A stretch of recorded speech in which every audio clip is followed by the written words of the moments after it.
Hello everyone, welcome to the class. I hope I'm live and everyone can hear me and see me. Just give me 1 second, I'll just check the entire thing once.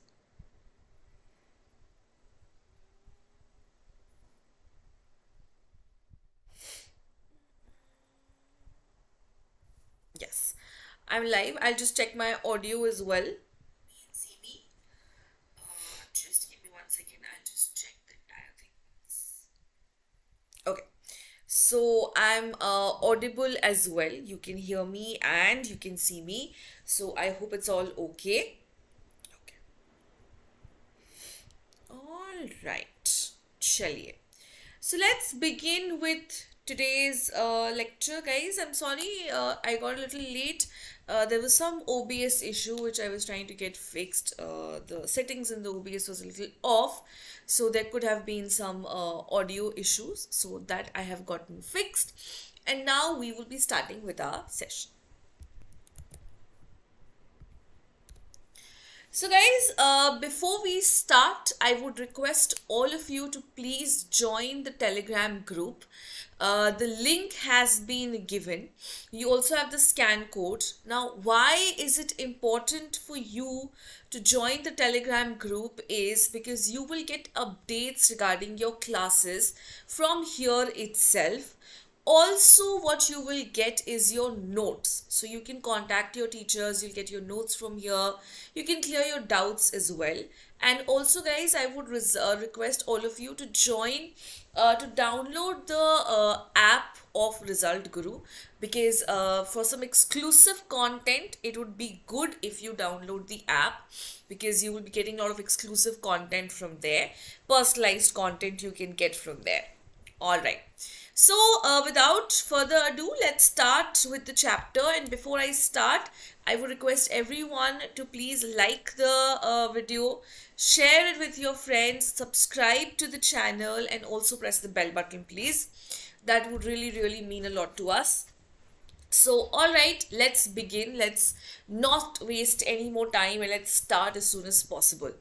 So, in the last class, we had started discussing about the Gupta Empire, right? Yes, I know the chronology is a little off, guys. I'm sorry for that. But don't worry, once we finish with the Gupta Empire, we will be discussing about the Kushan Empire as well. So we had started with our discussion on what? We had started with our discussion about the decline of the Mauryas. We've started with the discussion the two major political powers, which is the Kushanas and the Satavahanas, had become very important in the north and the south. And then we had a discussion about the Gupta Empire. Okay, we discussed about the Gupta kings, we discussed about different particular Gupta kings in detail, about whatever they have done. All that was discussed in detail. Okay, and then finally we came to the decline of the Gupta Empire. Okay, so Vishnu-Gupt is the last ruler of the Gupta Empire, and it was during his reign that you will see a lot of Hun invasion. Okay, yes, there was a lot of Hun invasion, and he could not keep the empire intact during this Hun invasion. Hun or Huns, you can there are different pronunciations for them. So he could not keep the empire intact, and with him the empire sort of started declining. But before we move on to the decline, so we will be talking about certain other things as well. Okay, so let's talk about the decline of the empire. I'm sorry if my voice is a little off. Okay, there are various reasons. Now, first of all, obviously, is the Hun invasion. Okay? The Gupta period, the Gupta prince, Skandgupt, he fought bravely and successfully against the Huns. So when the Huns first attacked, when their first attack happened, the ruler was Skandgupt, and he was able to successfully protect his kingdom and empire against the Hun invasion. However, his successors were weak and they could not really keep the Huns in check. They could not really protect their kingdom against the Huns. The Huns showed excellent horsemanship and were expert archers, which helped them attain success, not only in Iran but also in India. In the later half of the 5th century, Hun chief Toramana conquered large parts of western India up to Iran near Bhopal in central India. Now, let me explain this, that they were great archers, all right? Excellent horsemanship and great archers. Now, actually, these people were not just great horsemen and archers, they were actually all of this together. What do you mean by this? So basically, they had their horses, and the stirrup of the horses, stirrup is the platform, the thing on which you step so that you can climb onto the horse.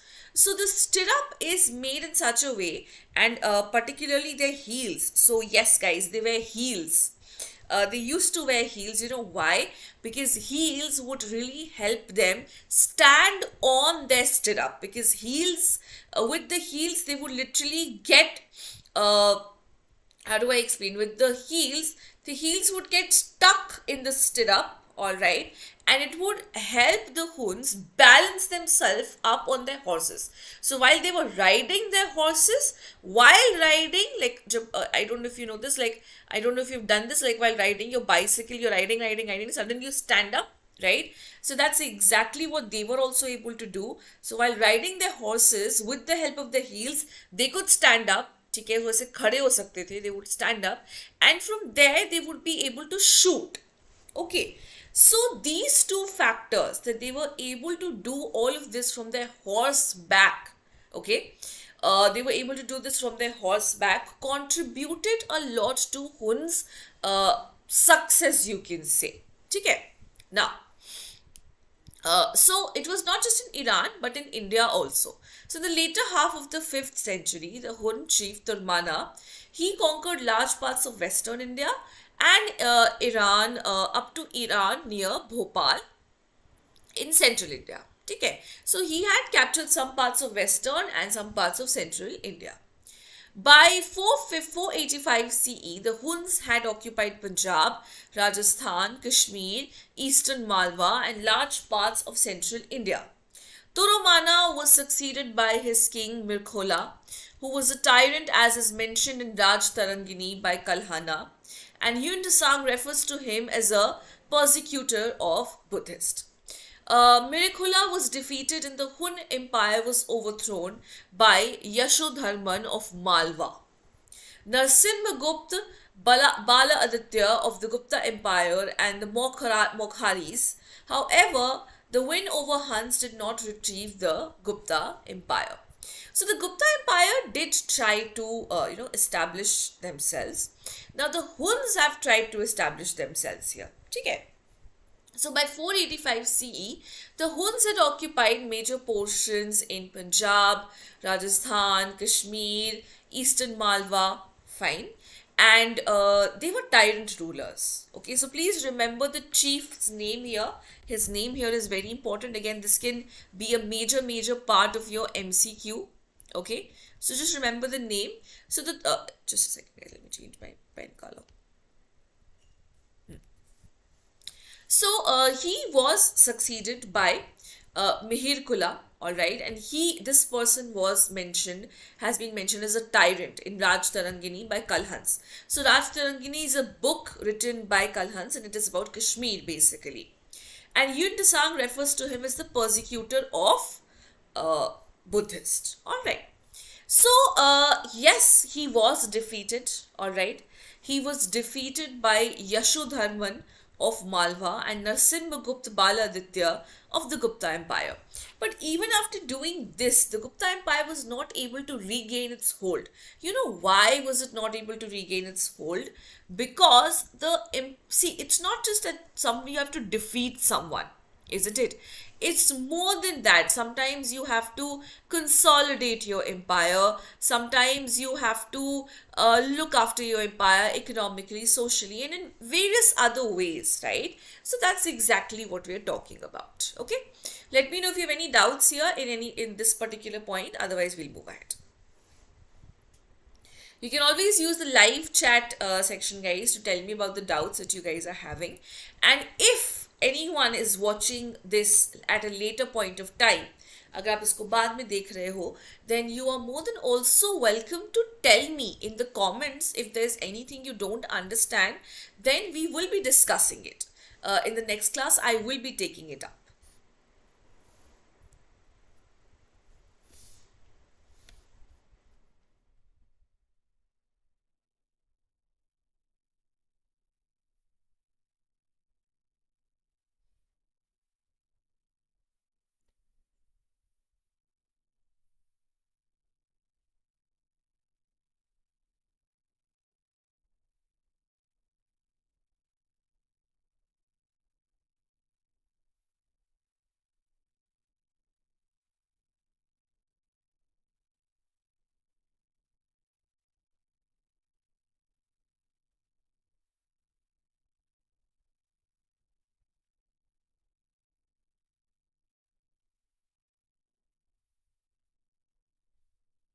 Okay. Any doubts? Anything you might not have understood? You can let me know. चलिए, okay, आगे बढ़ते हैं. Rise of feudatories. Now, first of all, let me explain what feudatories are, guys. That would really help you have an understanding of what we're talking about. Now, feudatories can also be understood in Hindi, or the actual word which was used for them is actually samant. Now, what is a samant? Samant, loosely translated, is a chief minister. So why are they being called as feudatories? Let's try to understand that. So basically, see, Gupta Empire was huge, right? Almost all of North India and South India. Gupta Empire was huge. Okay. So you know what they would do? They would hire samants. Okay. Now, what are these samants responsible for? Now, a samant would be given a piece of land, and from this land he is required to collect revenue. Okay. Now, this revenue will be divided into two portions. Okay. A part of the revenue he will maintain as his salary. Okay. So some part of the revenue he will keep as his salary, and another part he will use to maintain armed contingent. Okay. Now, armed contingent is for what? This armed contingent is obviously to look after it is there to help him in revenue collection. It will aid him in revenue collection. At the same time, we have something else. So whenever the king requires, he would be providing the king with an army. Fine. And most importantly, he is there for revenue collection. And another of his job is to look after the administration of the area which has been given to him. Okay. He is also to look after the administration of the area which has been given to him. So that's about it, right? Now, why do you think the rise of feudatories would have contributed to the decline? See, guys, as long as a feudatory or a samant is under a strong leadership, everything is absolutely fine. Okay. But as soon as the king become weak, these people or the feudatories have everything they need to declare themselves independent, right? Or to become a king in their own right. How?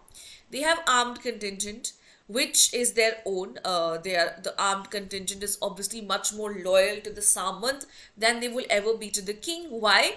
Because the samant is the one who is looking after them, right?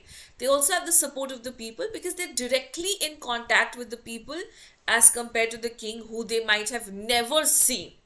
Fine. That is one thing. So they have all the factors which make them a very strong enemy as well. That's exactly what happened with the Gupta Empire. Let's see how the rise of feudatories would have contributed to it. The rise of feudatory was another factor that led to the decline of the Gupta Empire. Yashodharman of Malwa belonged to the Olukara feudatory family. Please remember the name again, it's very important. After defeating Mihir Kula successfully, he challenged the authorities of the Guptas and set up in 532 CE pillars commemorating his conquest of almost the whole of northern India.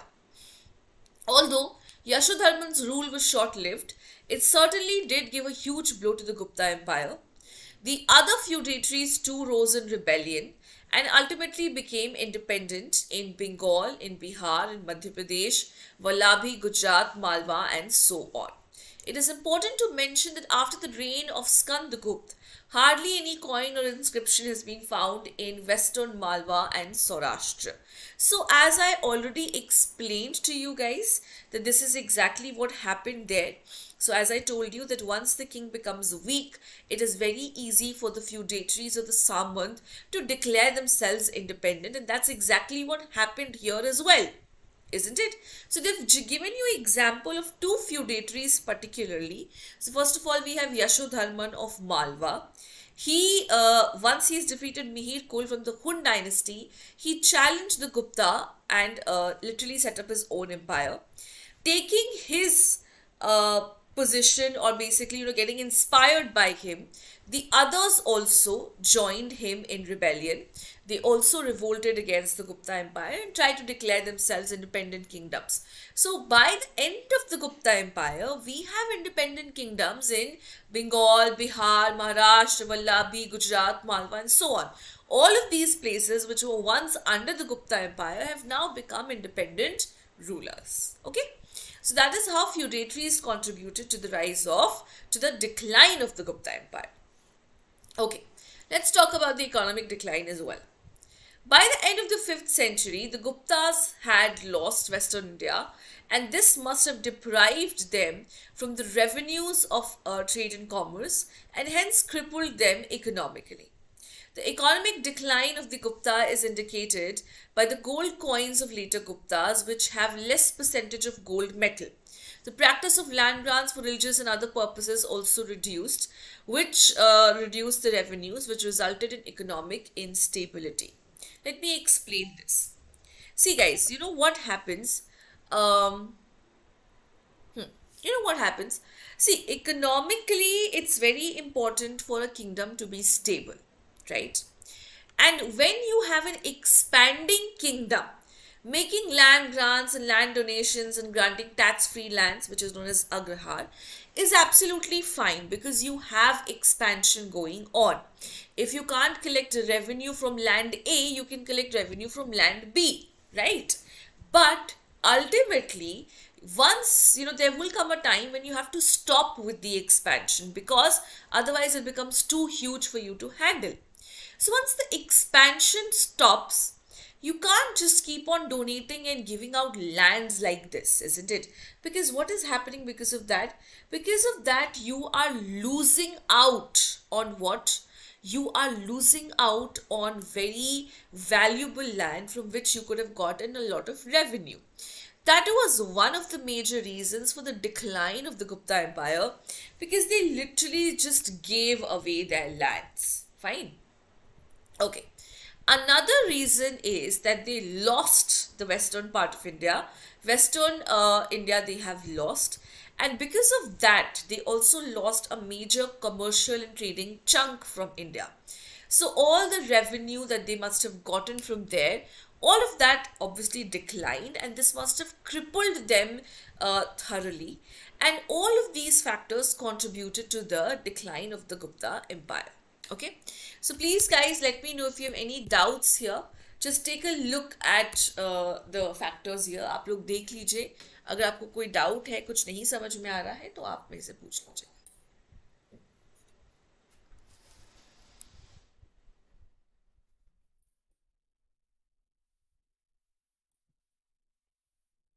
The live chat is open, guys. You can ask in the live chat itself.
Is there anything that you might not have understood? You can just let me know.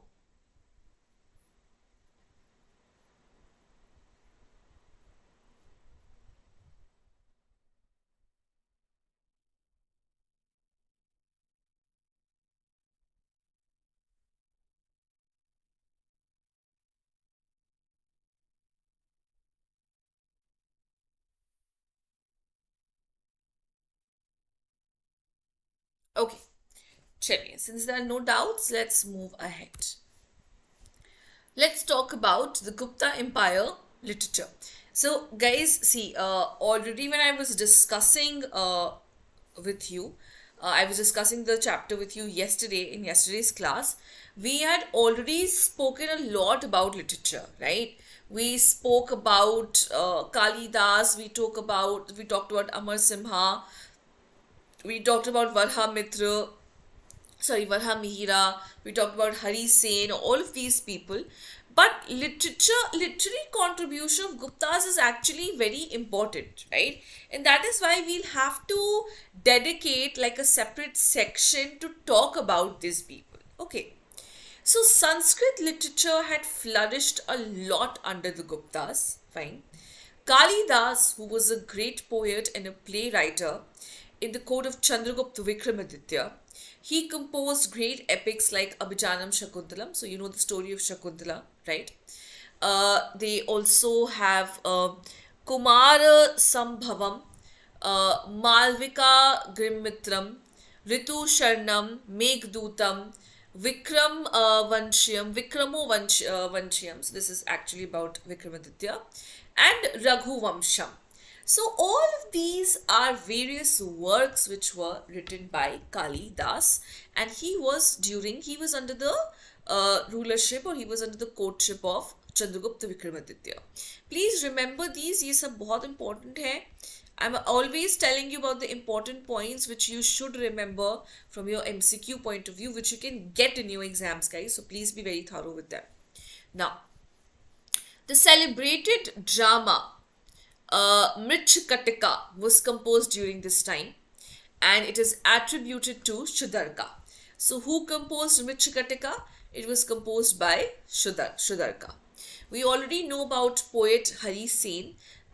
He also wrote the Allahabad Pillar inscription, or the you can say it, call it the Prayag Pillar Prashasti also, and he was the court poet of Samudragupta as well. Vishnu Sharma of Panchatantra, lived during this era. So I'm sure हम सब ने बचपन में we all read about the stories of Panchatantra. They're really interesting. So who is the writer of Panchatantra? It was Vishnu Sharma, who was the writer of Panchatantra. Amar Simha, he was a grammarian and a poet. He composed a lexicon on Sanskrit called Amar Kosh. So Amar Kosh was like a grammar book on Sanskrit, which had almost everything about the words, the antonyms, the synonyms, the homonyms, everything. Then Vishakha Dutt composed Mudra Rakshasa. Other grammarians who contributed to Sanskrit language include Varuchi and Bhrathari. So these are some of the people, these are some of the grammarians. Now this is very important, guys. मतलब यहाँ से लेकर के यहाँ तक के जितने भी points हैं, they are very very important because they have all names हैं. All the names you have to remember. You have to remember whatever their contributions are. Everything has to be done in detail here. Okay?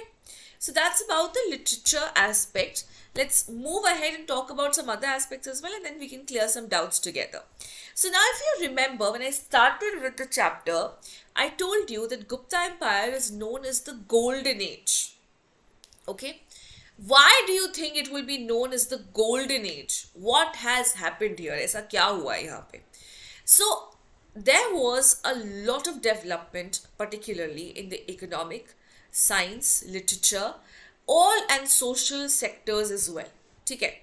So that is why it is known as the Golden Ages, because in almost each and every field there has been a lot of developments which we will see. Okay, so that is what we are talking about here. So let's see what their contribution to was in the field of science. They've already made a lot of contribution in the field of literature, but what was their contribution in the field of science? Let's talk about that. So the field of science, mathematics, and astronomy also. Gupta aids saw a lot of advancements, a lot of investments as well. Aryabhatt, who was the great Indian mathematician, guys, I don't think मुझे आपको इनके बारे में बताने की ज़रूरत है. He was the one who wrote the Surya Siddhant, all right, and Aryabhatiya. He is believed to have conceptualized zero, all right, and if he had not been there, जो कहते ना अगर देता ना दशमलव भारत तो यू चांद पे जाना मुश्किल था, and this dashamlav and decimal point would not have been possible without Aryabhatta, because he gave the concept of zero. He also gave the value of pi. So very important. You have to calculate a lot of things based on pi. He postulated that the earth is not flat and it rotated around its own axis and it revolved around the sun. He also gave the distance between the earth and the sun, which is remarkably close to the actual value. He wrote on geometry, astronomy, mathematics, and trigonometry, or also known as trigonometry. So, trigonometry is also actually derived from the Sanskrit word trigonmetry, or trigonmetry, so which became trigonometry later on. So, what are the contributions of Aryabhatta? Guys, see, he did not just invent, or he did not just, conceptualize zero, fine, but he had a lot more to contribute. He was the one who calculated the value of pi. He had postulated at that point of time that the earth is not flat. Even till today, a lot of Europeans believe that the earth is flat, but that is not the case. So they postulated that the earth is not flat, that it is rotating around its axis, okay, and that it revolves around the sun. Fine. And he also gave the distance between the earth and the sun, which is actually very close to the actual distance. So you can see some of his remarkable contributions here. He has written on geometry, astronomy, mathematics, and most importantly, trigonometry. Now, the Indian number system, which is base of 10, which is present in the numerical system, evolved from the scholars in this era. So the number system जो हम use करते हैं, the ones, tens, 100,000 place वाला, that is something which evolved in this era only. So you can see a lot of contribution in the field of science and mathematics. Now, Varhamitra wrote Brihat Samhita. He was an astronomer and an astrologer. The Nalanda University, which was established by Kumar Gupta, became one of the centers of learning. It attracted students from abroad, and the Guptas did patronize this ancient seat of learning because it was founded during their rule. And people from all over the world came here to basically study, and it had so many manuscripts, guys, so many books. So I belong to Patna, and I'm really really proud to say that Nalanda University is in my land.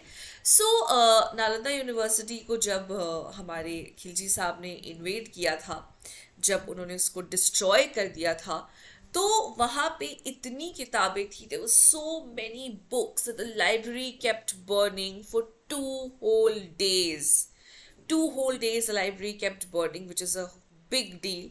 I don't know how many valuable manuscripts we lost and how many valuable portions of history we lost because of one person doing this I don't know, doing this kind of thing of destroying a seat of learning, of destroying a university. So I don't know what he had against it, but anyways.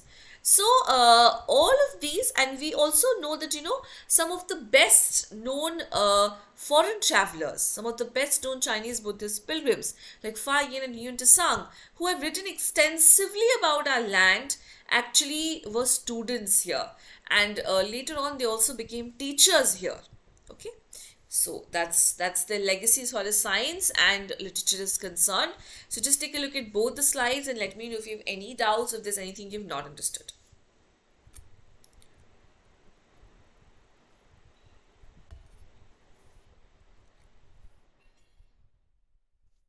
The live chat is open, guys. You can use the live chat session.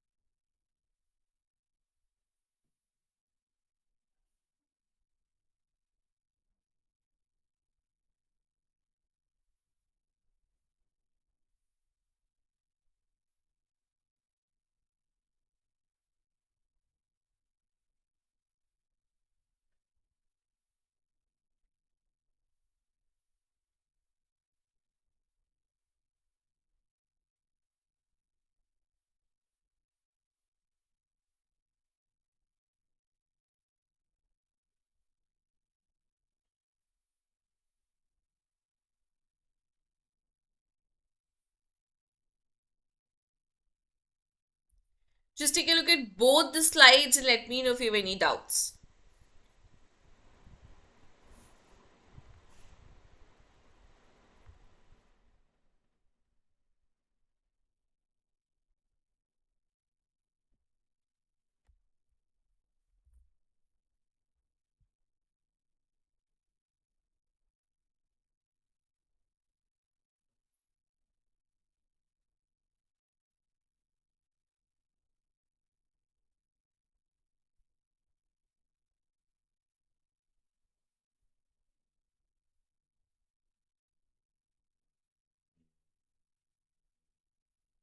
Okay, all right. Since no doubts, let's move ahead. Let's talk about art and architecture. So many magnificent temples and palaces and paintings and sculptures were created during this time period. So we have the Dasha Avatar temple in Devghar in UP. Now this is the earliest surviving Hindu temples. Okay. And it is a fine example of Gupta architecture. So, which is a fine example of Gupta architecture? The Dashavatar temple in Deoghar in UP. Mural paintings of Ajanta depicting the life of Buddha is told in the Jatak tales were created in this period. Places like Ajanta, Ellora, Mathura, Sarnath and Anuradhapura and in Shigya in Sri Lanka bear examples of Gupta art and literature. Okay. So, guys, now what is mural painting? Mural painting is basically paintings which is done on rock surfaces. Okay. So, mural painting is something which is a very key aspect of Gupta architecture. All right. And then we have the paintings in Ajanta Ellora caves, the Ajanta caves, which depict the life of Buddha as it has been told in the Jatak tales. That is there. Fine. And then we have various examples of Gupta architecture. We have the Ajanta Ellora caves, we have it in Mathura, in Sarnath. So, all of these are very good examples of the Gupta architecture. Okay? Classical Indian music and dance also took shape in this particular time. The Gupta legacy in arts could also be seen in Southeast Asia today. There's a bronze statue of Buddha which is 7.5 feet high. It is found in Sultanganj, is a product of Gupta age. The iron pillar at Mehrauli is a marvelous creation of this period because you know it does not rust. It is a 7-meter long pillar. It is made up of a composition of such metals that it is rust free. Okay. And this is a testimony of the metallurgical skills of Indian at that point of time. So Indians have not just contributed to art and literature in this period, but they have also contributed to various other aspects. They've contributed to the art of sculpture making. So as you can see, there's a bronze statue of Buddha, which is, very high actually. It has been found in Sultanganj. And there is this iron pillar in Mehrauli, and it is made of such composition of metal that it is rust free. So that is something to say because it is actually a very good thing, isn't it? It's actually something we can be really, really proud of. Okay. So that's about art and architecture. Let me know if there's anything you don't understand. Otherwise, we'll move ahead.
Let's continue.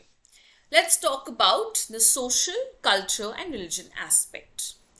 The Hindu epics were given their final touches at this point of time. The Hindu religion also received an impetus under the Guptas, and it flourished and expanded throughout India. All the Gupta kings were Vaishnavas, that means they were worshippers of Vishnu. They were tolerant towards Buddhism and Jainism. They patronized Buddhist art, alright. The Shakti cult rose up at around this time. The Shakti cult means the cult around goddess Shakti. Sacrifice was now being replaced by bhakti and puja. So sacrifices were performed. Yes, there were Ashwamedh yag, Rajasyu yag, all of these yagyas were there. But now it was replaced more by bhakti and puja. Occult practices like Tantricism also emerged. We will be talking about this in detail when I talk about the Bhakti and the Sufi movements in the later part of the session. The game of chess is supposed to have originated at this point of time. It is also known as Chaturanga, meaning 4 divisions, जिसमें 4 divisions होते हैं, which is infantry, cavalry, elephantry, and chariots. Okay. So these were some of the social and cultural aspects of the Gupta Empire. So you can see that yes, since they were Hindus or they were basically followers of the Hindu religion, they did make a lot of contribution towards Hinduism. Fine. At the same time, they were tolerant towards other religious aspects as well. Okay. They were tolerant towards them. Like they were tolerant towards Buddhism and Jainism. And you can see, guys, you know that they have made a lot of contributions to Buddhism and Jainism as well. Okay? And a lot of changes have started taking place here. Like the practices, like the yagyas and all of these things have been replaced by bhakti and puja, which will ultimately result in the formation of the bhakti movement in South India and later then in North India, and then with the Sufi movement, which we will be talking about in detail. Then we also see occult practices like Tantricism, that also we will talk about in detail. When I do the religious beliefs of medieval India, I will be talking about these things in much more detail. Then we have the game of chess that also originated at this point of time as well. So that was their contribution towards social, cultural, and religious aspect of the empire. Okay. Now, just let me know if there's anything you don't understand. And let us just move a little forward and then we can clear some doubts together. So guys, this I have made, we've already done the literature part of the Gupta period. Here I've just made a list. Okay. Here I've just made a list of all the contributors who are there. So we have Kali Dutt, we have Vishak Dutt, we have Magh, we have Dadin, we have Bhartrihari, we have Ishwar Krishna. So I've just made a list of these people and whatever their contributions were in the literature part. Alright. Now this tabular form has been made for you. So when you download these notes, it becomes easy for you to remember them. Alright. So Kalidas, the one I have made it in one place. He was a classic Sanskrit writer, poet and dramatist. He has 6 major work: Avijanam Shakuntalam, Vikramavanshi. Then we have Malvika Agnimitra, the epic poems of Raghuvamsh, Kumarvamsh, Meghdut. Okay? Vishaka Dutt, he wrote famous plays like Mudra Rakshasa. Mudra Rakshasa means the ring of demon and recites the ascent of Chandragupta Maurya to the throne. So all of these are very important aspects of the empire. I've also written about Magh. Shishupal was written by Magh. Okay. It is regarded as one of the Sanskrit Mahakavya or the great poems. Dadin, Kavya Darshan and Dasha Mukha Charita were famous works by Dadin. Dasha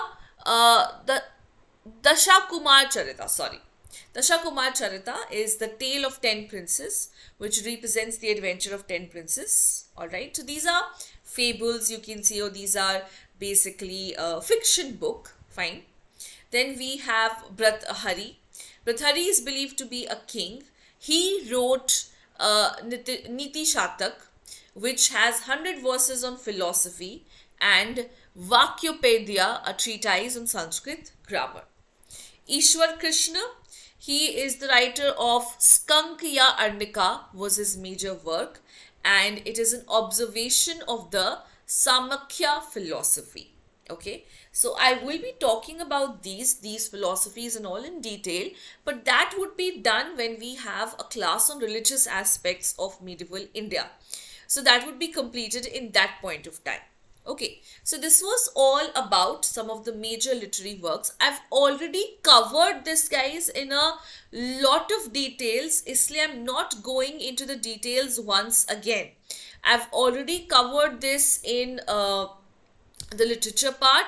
I have already covered this in this part also. Okay, I've covered it in this part as well. During Chandragupta II's reign. So I've covered about Varhamitra, I've covered about Kalidas, I've covered about the Shanku, I've covered about all of these literature, all of these great artists who have made major contribution to the literary field of in the Gupta Empire. So all of this I've already covered, so that is why I'm not going into a lot of detail. I'm just telling you that I have basically created this tabular form so that it becomes easy for you to remember them.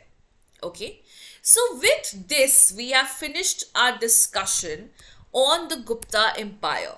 All right, and from tomorrow onwards in the next class we will start talking about the Kushan Empire, guys. Okay, we will start talking about what? We will start talking about the Kushan Empire. I'm sure you are a little bit aware about them. You know about Kanishka, you know about the colossal statues, the headless statue of Kanishka. You know about the titles that they have taken, Devputra. You also know that they actually came from China. They were a huge supporter of Buddhism. They supported Buddhism a lot, and they were actually coming from China. They're not natives of India. They came here to rule, establish a rule. They had a great economic aspect because they had trade relations with Parthians and the Roman Empire. They were the first ones to issue gold coins also. So these are some aspects which I'm sure you are aware about. You know about these aspects, okay? So that's what we will be talking about in detail now. And we just don't have one king that we have to talk about. We have other kings of the Kushan dynasty about whom we must know. So we will be starting from this particular topic from tomorrow onwards.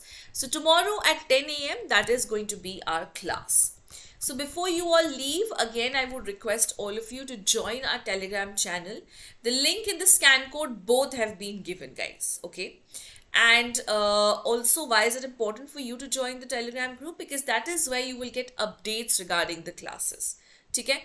And you will also get your notes from here. You can contact your teachers also. You can ask your doubts. Also, I would request everyone for some exclusive content to download the Result Guru app. This is available on Google Play. So you can download this app and get some exclusive content from here. And also, guys, before you all leave, I would request everyone to please like the video, share it with your friends, comment and let me know if there is anything you like. We will be more than happy to know what you liked. And even more happier if you tell us if there's something that you don't like and you would want us to change, because we are always keen on improving ourselves. So please do that. It would be a huge deal for us. And also, guys, if you don't understand something in the lecture, please do comment so that I can take it up in the next class. And also, please subscribe to the channel and also press the bell button so that you get notified whenever we post a new video. So that's it for today. Thank you so much for joining and thank you so much for watching. I'll see you all in the next session.